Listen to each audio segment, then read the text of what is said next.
Our project is rapid construction of an accurate automated alert handling system. I'm Lori Flynn, the PI, and that's Ebonie McNeil. She's a software developer and architecture designer on the project. Our other team members are listed on the slides too.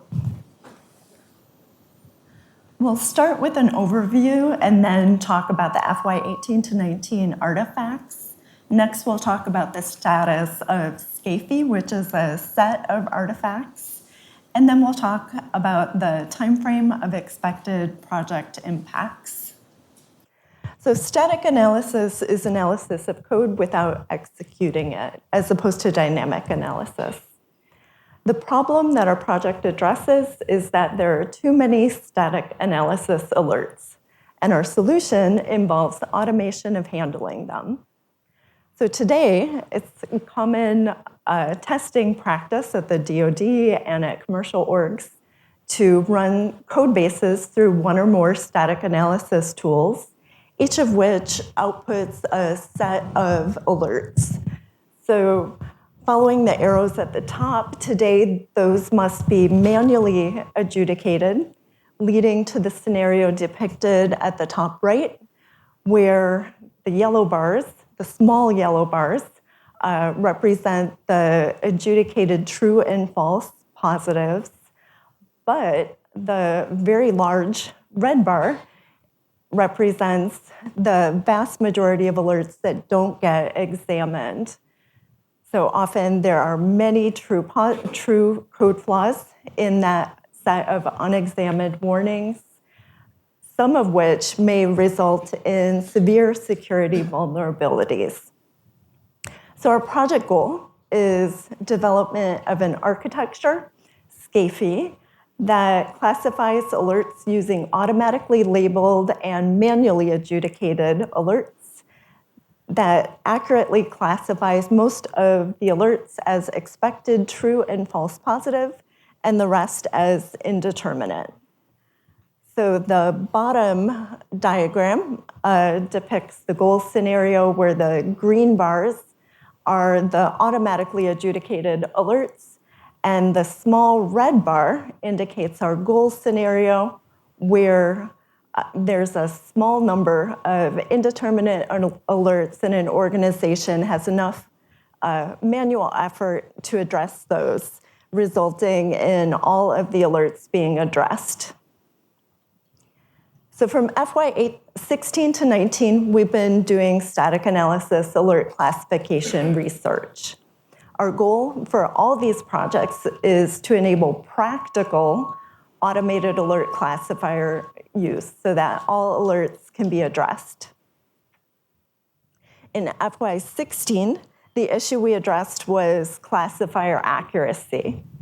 So our novel approach then involved multiple static analysis tools being used as classifier features.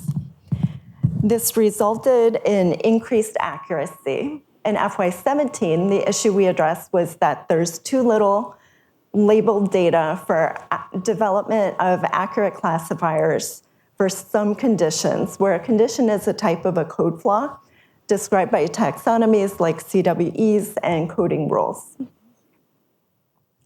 Our approach involved using test suites to automate the production of labeled true-false alerts for many conditions, and that resulted in high precision for more conditions. So now in FY18 to 19, the current project addressed the issue that there's too little use of automated alert classifier technology, and that's because it requires a lot of money, data, and experts to set up a classifier system. So our novel approach involves developing an extensible architecture with the test building on our test suite data method. This has resulted in enabling wider use of classifiers with less money, data, and experts using the artifacts I'll describe next. So as background, the SEI has been developing SCALE, the Static Analysis Alert Auditing Framework, for about 10 years. It has a GUI front end for examining alerts and code, and alert adjudications get stored in a database. We use it for research projects, where we enhance it with features for research, collaborators use it to audit their code bases, and then SEI researchers analyze the audit data. SCAFE, which looks like scale, but it's a different thing. SCAFE is a modular architecture that enables static analysis alert classification that we've created in this project. The SCAFE API, which I'll talk about more in the coming slides that detail our artifacts, the SCAFE API defines interfaces between the modular parts. SCAFE systems are software systems that instantiate the API. Our SCAFE system releases include a scale module plus a lot more. So our FY18 software artifacts are shown here. They include, throughout the year, we develop code to develop and test classifiers. We started the API development and code development, or API definition and code development for that. And we had multiple releases of Scale enhanced with features for SCAFE integration. So those multiple releases were so that we could get feedback as early as possible to improve SCAFE, and also so that we could, and also so that we released Scale to our developers early so that they could produce audit data, which would help us with classifier research. Our FY18 non-code publications are listed here. We have a set of publications that help developers and analysts to provide feedback on our API and to use new Scale features. We have a set of publications that explain our classifier development, research methods, and results. And finally, we have a set of publications that enable developers and analysts to better understand tool coverage for code flaws using an intertaxonomy precise mapping method that we developed that enables use of a test suite developed for one type of taxonomy for a completely different taxonomy. So for the Juliet C++ test suite, we developed 4 types of classifiers shown on the top of the slide. Our initial results were pretty good. You can see that the accuracy, precision, and recall were pretty good. They're initial results only, though, because they're on holdout test suite data, not natural program data. Our FY19 releases of software and YAML API definitions are shown here. We publicly released the several versions of the SCAFE API in order to get as much feedback as possible from tool developers to improve SCAFE. We also released multiple versions of Scale with the, more features for integration with SCAFE, and we released 2 versions of the SCAFE system to 4 DoD collaborators. And the SCAFE system in systems included versions of Scale. Select non-code publications from FY19 are shown here. One set of publications explain research development methods and results. Another set of publications demonstrate new features of Scale and SCAFE, and we're currently working on paper submissions for conferences on classifier results and architecture model development.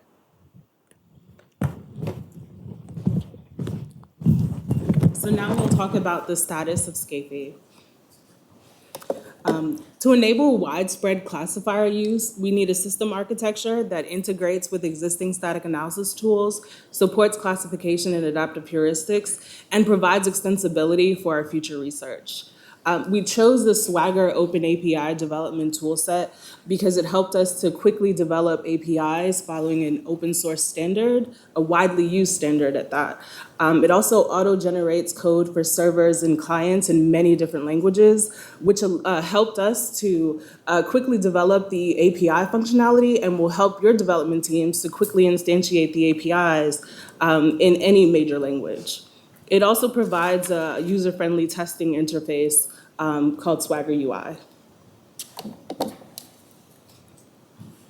So Scafey is a 5-server module architecture. And so how did we get to this 5-server architecture? Any static analysis tool can instantiate APIs to become a UI module.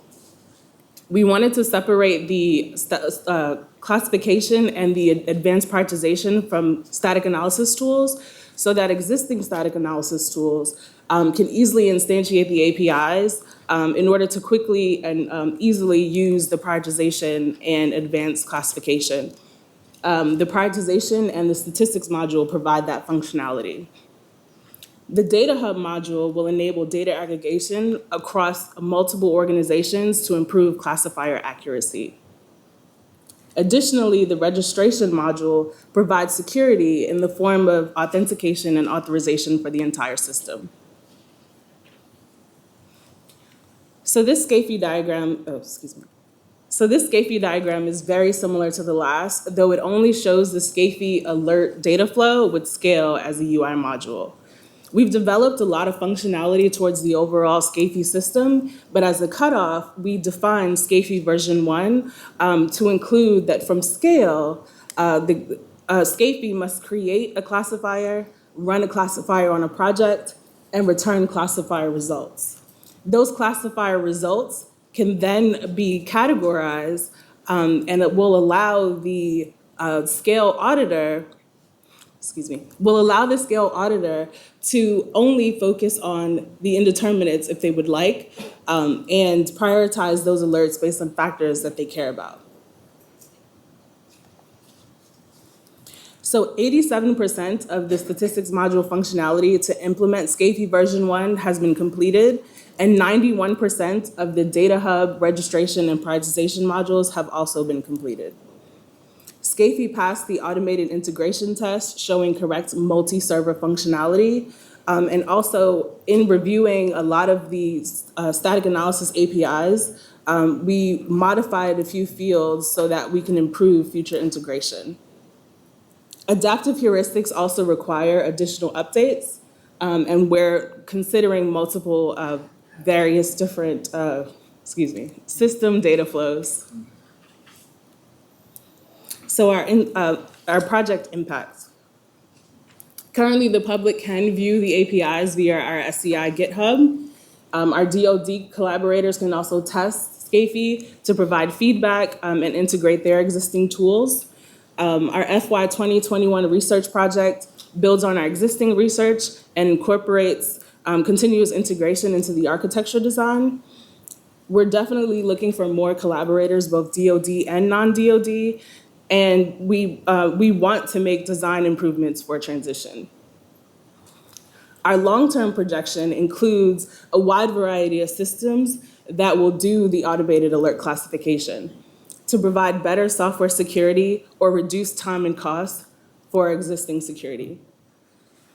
So if you're interested in becoming a collaborator, learning more about Scafey, or finding ways to reduce your auditor's time in reviewing alerts, please come see one of us during the research review, and our contact information is here as well.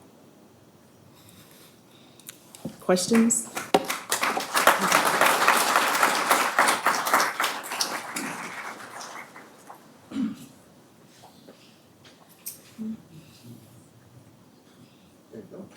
Are we supposed to do your card?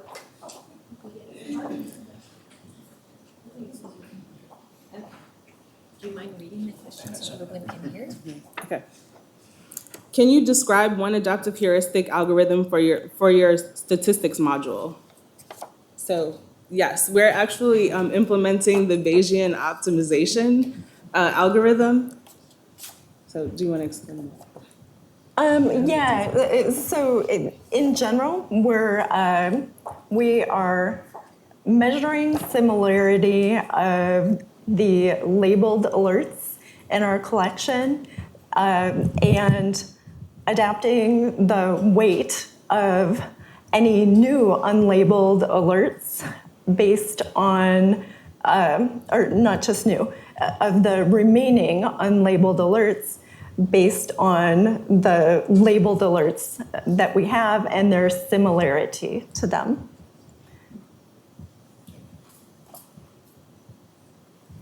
Up, there's a question way up in the back. Shout it out. So what has been the experience with commodity static analyzers like Flynn and SEI-based plugins? Because as far as I know, that their APIs are constantly evolving, and it's not easy to sort of integrate them into sort of any one single sort of umbrella framework. What are your thoughts, or what were your sort of findings? Yeah, so we've experienced some similar kind of experiences, and so what we've done is we've actually tried to broaden and almost build a standard for ourselves. So a lot of our data is transferred in JSON format, and so as we continue to develop the functionality, we'll continue to also review those variously changing APIs. So that we can stay on top of the changes.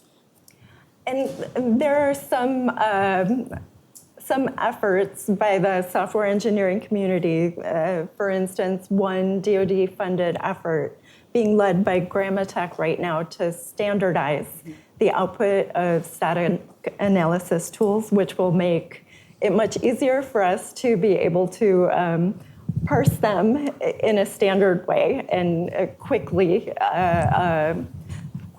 adapt to even new versions within the same tool, as well as to adapt to use the output of new tools. Okay. Another question? Let's see, this question is, assuming that the analyzer boxes in architecture, that the analyzer boxes in the architecture diagram represent unique static analysis tools, have you developed any relationships between the number of analyzers, static analysis tools, and the accuracy of results? Yes, so let's see. We have found that using multiple static analysis tools, it improves the coverage of more code flaws. Now, this result is consistent with results that NIST researchers have published. Let's see. And the accuracy of results. We have not, however, analyzed the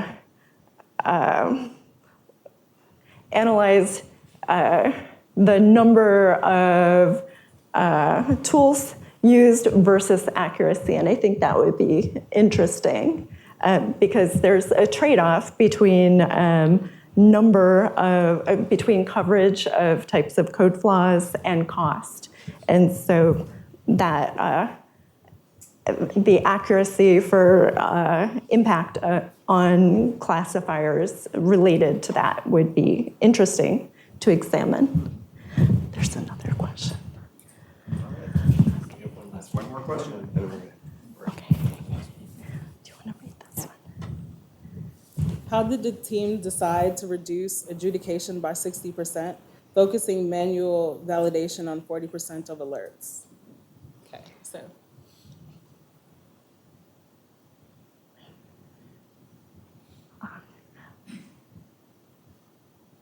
So that was our goal. How did we decide to? So that's our goal. We haven't yet done that. That's what we're reaching towards. All right, thank you very much.